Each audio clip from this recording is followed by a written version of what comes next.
Di ketinggian sekitar 400 km di atas permukaan bumi, mengorbitlah Tiangong, stasiun luar angkasa kebanggaan Cina yang menjadi bukti kemajuan teknologi antariksa. Ia bukan sekedar besi dingin di angkasa, melainkan rumah hidup bagi para ilmuwan yang terus menari mengelilingi planet kita dengan kecepatan luar biasa. Setiap bagiannya menyimpan filosofi dalam nama. Modul utamanya bernama Tianhe, yang dalam bahasa Mandarin artinya harmoni langit. Ini adalah jantung stasiun sepanjang 16,6 meter, seukuran bus tingkat, tempat astronot mengendalikan misi, tidur, menyaksikan bumi biru dari jendela observasi, bahkan berkabar dengan keluarga di bumi melalui video call.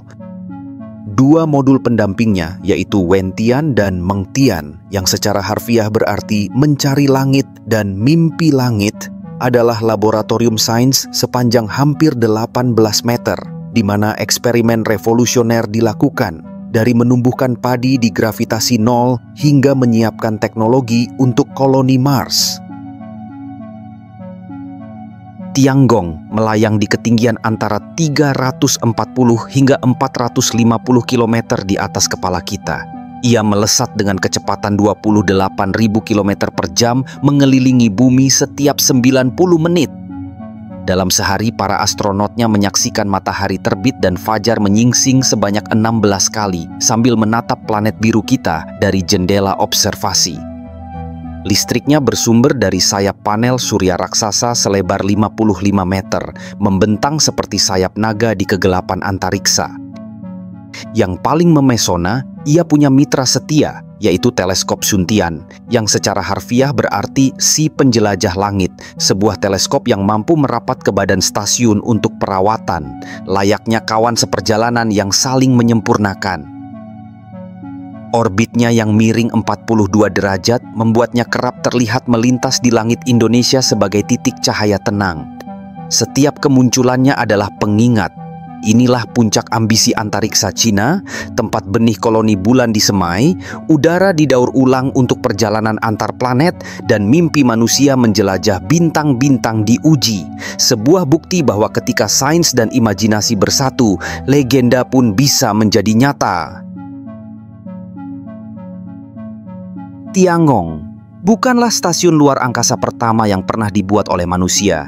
Sebelumnya terdapat Mir milik Rusia, Skylab milik Amerika Serikat, dan tentu saja Stasiun Luar Angkasa Internasional atau ISS yang merupakan kolaborasi dari banyak negara. Namun, Tiangong memiliki keunikan tersendiri karena ini adalah stasiun luar angkasa modular milik Cina yang dibangun secara independen tanpa keterlibatan langsung dari negara-negara barat. Ia dibangun oleh Badan Antariksa Berawak Cina atau China Manned Space Agency, disingkat menjadi CMSA. CMSA adalah lembaga pemerintah yang bertanggung jawab atas seluruh program penerbangan antariksa berawak.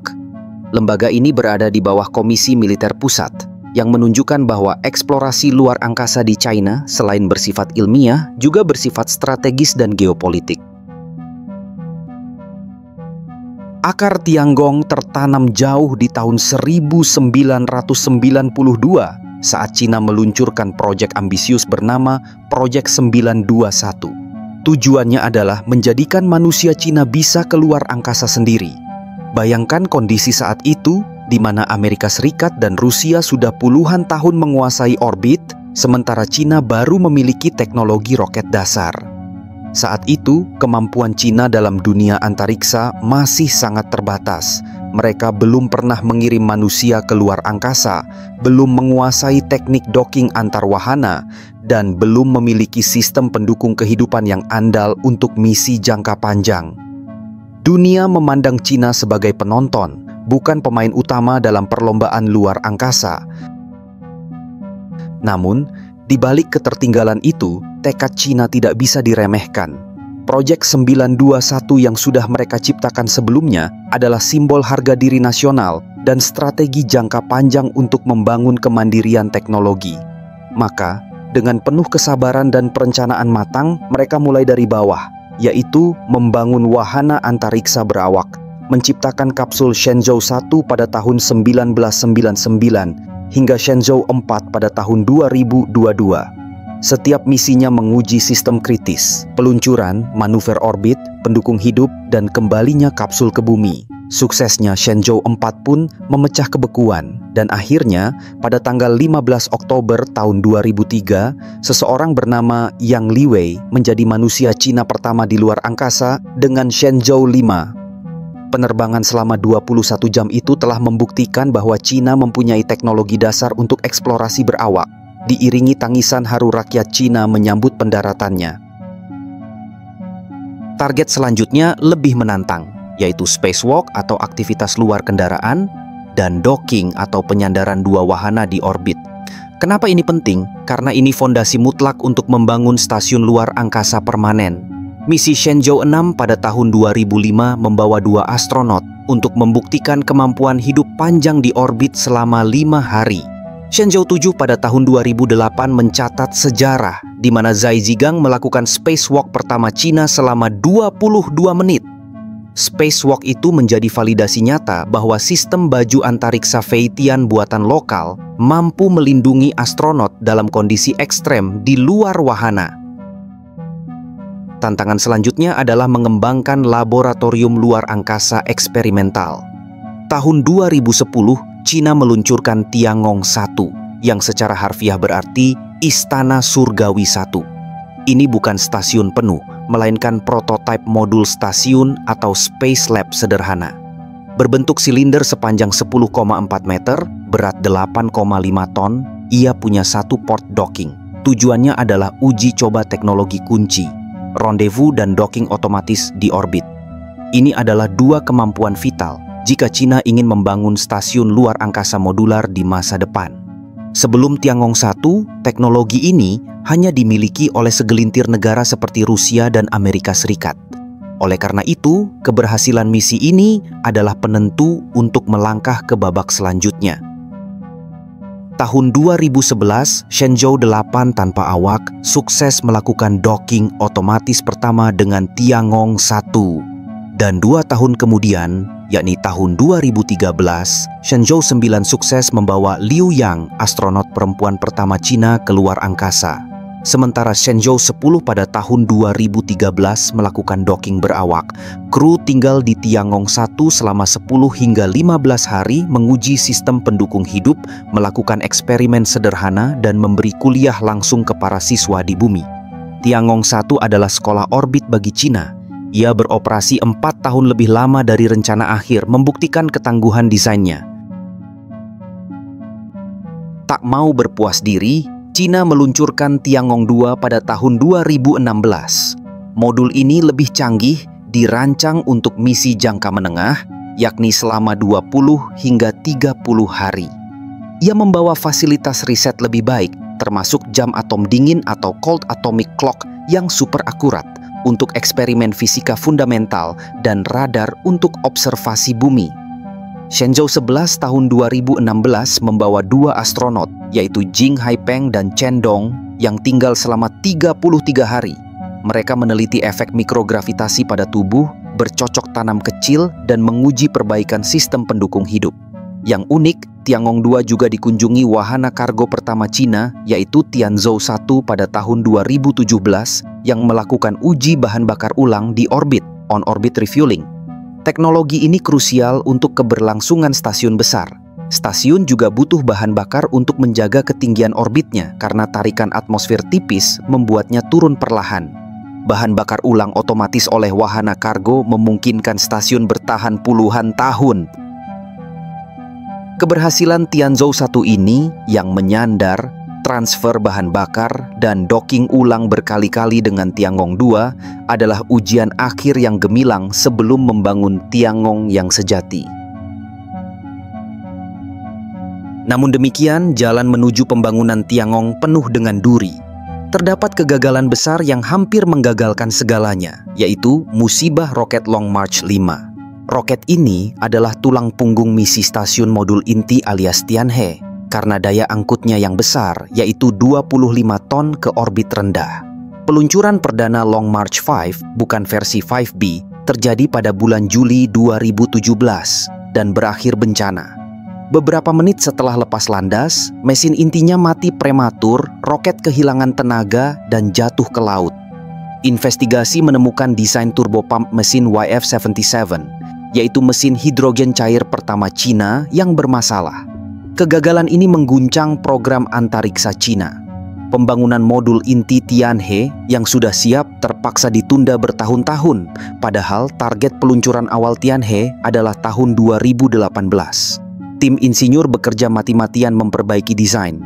Mereka melakukan puluhan uji statis mesin, memperkuat komponen, dan meningkatkan kontrol kualitas.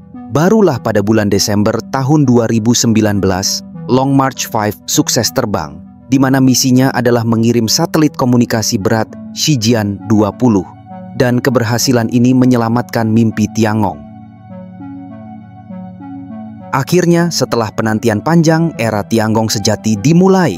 Tanggal 29 April tahun 2021 adalah hari bersejarah.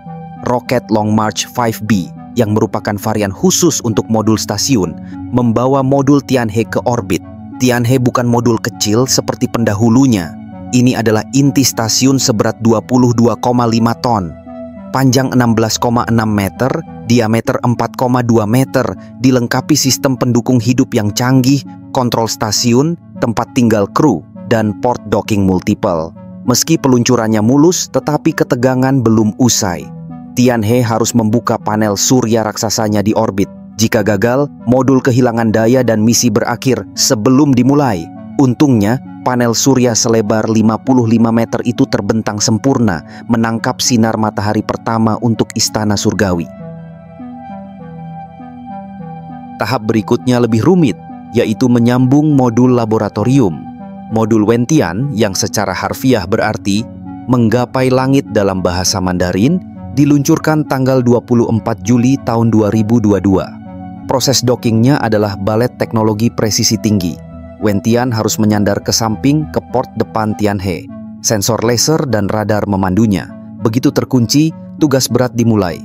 Lengan robot stasiun sepanjang 10 meter harus memindahkan Wentian seberat 23 ton itu dari port depan ke port samping kiri permanennya. Operasi ini dilakukan dengan sangat hati-hati selama berjam-jam, dikontrol dari darat dan oleh kru Shenzhou 14 yang sudah ada di dalam Tianhe. Dan suksesnya pemindahan Wentian pada tanggal 25 Juli 2022 membuktikan kelincahan sistem robotika Cina. Tak lama berselang, modul Mengtian yang secara harfiah berarti mimpi surgawi dalam bahasa Mandarin menyusul pada tanggal 31 Oktober 2022. Ritual yang sama adalah peluncuran dengan Long March 5B, docking transversal ke port depan Tianhe, lalu lengan robot memindahkannya ke port samping kanan. Dan pada 3 November 2022, pemindahan pun selesai. Tiangong resmi berbentuk huruf T sempurna di orbit. Kru Shenzhou 15 yang diluncurkan 29 November 2022 melakukan serah terima kru pertama di dalam stasiun, lengkap dengan Shenzhou 14, menandai bahwa Tiangong kini mulai berpenghuni permanen. Sejarah Tiangong juga diwarnai misi krusial lain, yaitu Tianzhou. Wahana kargo tak berawak ini adalah truk pasokan vital. Sebelum modul lab datang, Tianzhou 2 pada bulan Mei tahun 2021 membawa bahan bakar, makanan, perlengkapan, dan eksperimen untuk mendukung kru pertama, yaitu Shenzhou 12 pada Juni 2021 di Tianhe yang masih sepi. Setelah stasiun lengkap, Tianzhou 4 pada bulan Mei 2022 menyuplai kru Shenzhou 14, Tianzhou 5 untuk Shenzhou 15, dan begitulah seterusnya. Setiap Tianzhou membawa 6 hingga 7 ton logistik termasuk makanan segar, baju baru, peralatan sains, dan hadiah dari keluarga untuk taikonaut alias astronot Cina.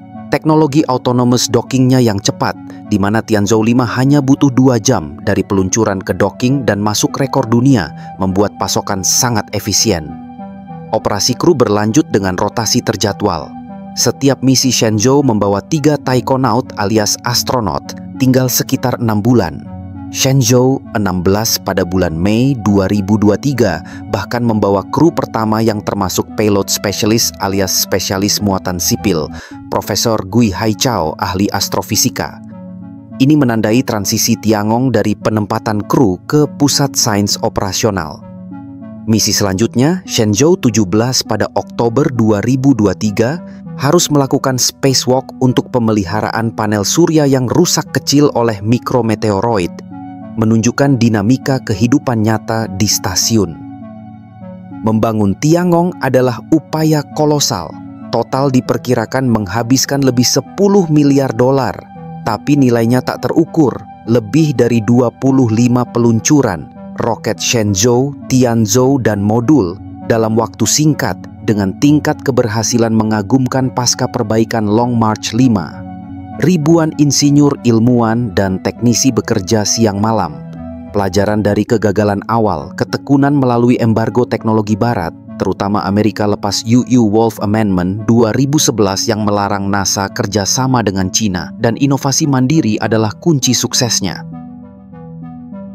Dan kini, Tiangong berdiri sebagai simbol kebangkitan teknologi Cina. Ia satu-satunya stasiun luar angkasa selain ISS, dan bukti bahwa eksplorasi antariksa bukan monopoli negara adidaya lama. Stasiun ini terbuka untuk kolaborasi internasional. Eksperimen dari negara lain, misalnya dari India, Meksiko, Italia, sudah terbang ke Tiangong. Badan Antariksa Eropa, ESA, bahkan pernah melatih astronot berbahasa Mandarin untuk kemungkinan misi bersama, meski kerjasama politik menghambatnya. Masa depan Tiangong masih panjang. Ia dirancang untuk minimal 15 tahun, hingga tahun 2038, tapi bisa diperpanjang.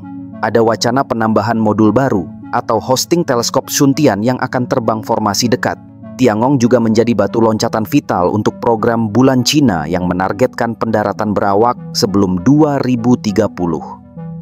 Pengalaman hidup panjang di orbit, manajemen misi kompleks, dan teknologi pendukung hidup yang diuji di Tiangong adalah modal tak ternilai untuk perjalanan antar planet. Sejarah Tiangong adalah cerita tentang visi yang tak padam oleh waktu, kegagalan, atau hambatan politik. Dari proyek 921 yang sederhana tahun 1992 melalui Tiangong 1 dan 2 yang menjadi sekolah orbit, hingga mega konstruksi di ketinggian 400 km yang kita saksikan hari ini. Setiap taikonaut yang melangkah keluar bumi, setiap docking sempurna, setiap eksperimen baru berdiri di atas pundak upaya kolektif puluhan tahun. Tiangong bukan cuma pencapaian Cina. Ia adalah monumen bagi ketekunan manusia dalam menaklukkan tantangan terbesar. Ia menginspirasi miliaran orang bahwa langit memang bukanlah batas.